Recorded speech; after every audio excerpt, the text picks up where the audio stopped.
Estamos de vuelta en Biblia a Fondo con el propósito de crecer en fe e intelecto.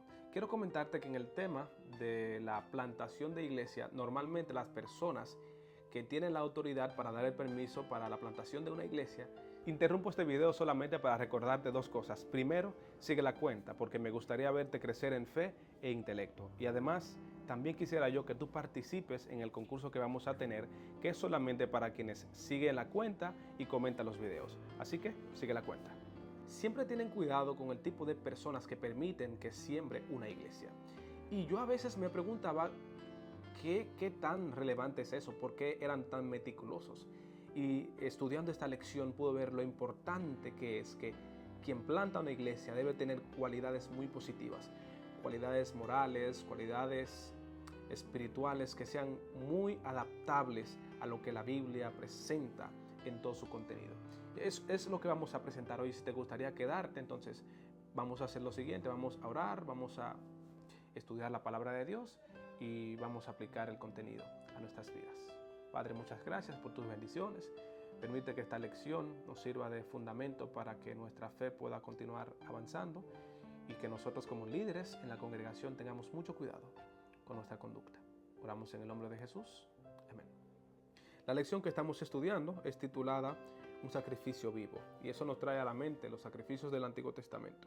Estamos leyendo o estamos centrándonos en el versículo 17 del capítulo 2 de Filipenses, donde luego del apóstol hablar sobre que debemos ser una luz al mundo, que no debemos quejarnos por todo, dice, en cuanto a él, en cuanto a la disposición que tiene para ofrecerse en el trabajo, dice, y aunque sea derramado en libación sobre sacrificio y servicio de vuestra fe, me gozo y regocijo con todos vosotros.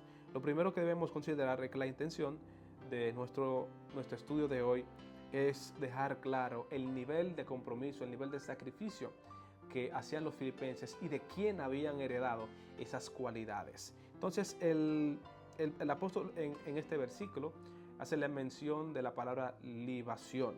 La libación es un tipo de derramado, ¿no? Un tipo de derrame de un líquido, de un aceite, un líquido de un tipo de aceite, un tipo de vino o agua que se hace en honor a los dioses. Por ejemplo, en las culturas antiguas, los religiosos seculares normalmente ofrecían algún tipo, o derramaban algún tipo de líquido delante de los dioses con el propósito de tener un encuentro especial con ellos. Pero en nuestra lección de hoy, el propósito, como había mencionado, es ver el nivel de compromiso y sacrificio que tenían los hermanos de Filipos. Y esos tres sacrificios espirituales son, en primer lugar, que ellos tenían un alto compromiso y que compartían activamente su fe con las personas de su comunidad.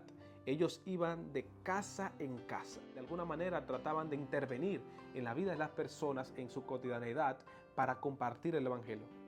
Iban de casa en casa. El segundo sacrificio espiritual que ellos hacían, aunque fueran azotados, aunque fueran perseguidos, ellos estaban dispuestos a abrir sus hogares para que las personas pudieran tener acceso a un ambiente más cómodo y más factible para el crecimiento espiritual.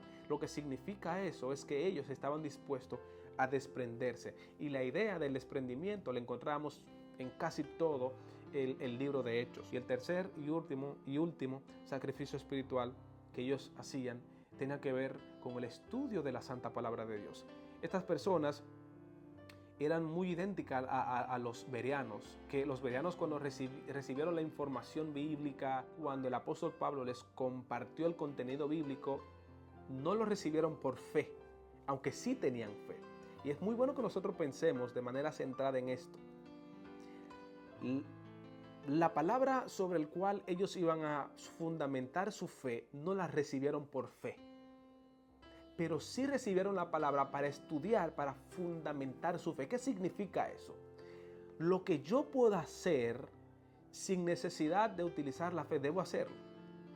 Si yo puedo estudiar la Biblia para fundamentar una creencia de la cual yo tengo duda, no necesito utilizar obviamente la fe para creer, porque si yo tengo la posibilidad de crecer en intelecto, en algún sentido de la palabra, y yo digo, no, yo creo por fe, eso sería negligencia. Y Dios no quiere que yo sea negligente en mi estudio de la Biblia. Así que los Filipos le abrían la puerta de sus casas y ellos, aparte de abrir la puerta de sus casas, aparte de salir a los hogares, estaban dispuestos a sentarse como los bereanos para estudiar conscientemente la palabra de Dios. No era por fe. La fe de ellos se iba a nutrir de ese conocimiento, pero no podían dejar el conocimiento a un lado y decir, no, ya yo conozco, ya yo sé que Dios vino a mi vida. No, porque Pablo era nuevo para ellos, era una persona que mataba, que perseguía a la iglesia. Entonces, como Pablo estaba viniendo reciente a predicar el evangelio, ellos necesitaban fundamentar su creencia porque ellos tenían otras creencias muy distintas. Ellos tenían una percepción muy distinta de la fe, de la religión, del mundo. Y cuando la Biblia llegó a sus vidas, entonces tuvieron que cambiar todas esas ideas. Y para ellos cambiar esas ideas, necesitaron conocimiento real. Conocimiento de lo que significa el Mesías. Conocimiento de lo que significa consagrarse. Y ahora comenzar a adorar por fe. Qué bonito. Eso fue lo que ellos recibieron. Eso fue lo que ellos heredaron del apóstol Pablo. Por eso nosotros decíamos al inicio que las cualidades de una persona que va a plantar una iglesia es muy importante. Porque hasta la tercera y cuarta generación, y he visto iglesias que aún más, hasta la tercera y cuarta generación, las actitudes, las creencias que se siembran al inicio de una iglesia permanecen. Hay personas que han iniciado en el proceso de sembrar iglesias, siembran la idea de que no es necesario la consagración, incluso siembran la idea de que no es necesario ser fiel a Dios. Son ideas extrañas y cuando las comparamos con la Biblia vemos que no soportan un escrutinio basado en lo que la Escritura presenta. Pero la idea está sembrada ahí. Y lamentablemente esa idea va a durar mucho tiempo en esa iglesia y cada pastor, cada líder que le toca liderear esa congregación va a tener que lidiar con eso. Qué bueno que el apóstol Pablo sembró esa iglesia y que esos hermanos heredaron la fe, la razón, estudiar la Biblia de manera intencional. La pregunta para nosotros sería, ¿qué las personas están heredando de nosotros como líderes? Es necesario hacernos esta pregunta. ¿Qué las personas, qué tu familia está heredando de ti como líder, de ti como creyente? Porque lamentablemente en ocasiones los hijos no heredan más que una religión. Heredan simplemente un conjunto de ritos. Y lamentablemente esos niños no pueden ver al Dios que está detrás de esas reglas. Heredan una religión, heredan unos ritos, pero nunca logran heredar conversión. Ojalá que tú y yo recordemos que somos líderes. Y al igual que el apóstol Pablo, nuestras acciones tienen repercusiones positivas o negativas. Y que debemos, por lo tanto, cuidar lo que decimos y hacemos. Porque tenemos influencia.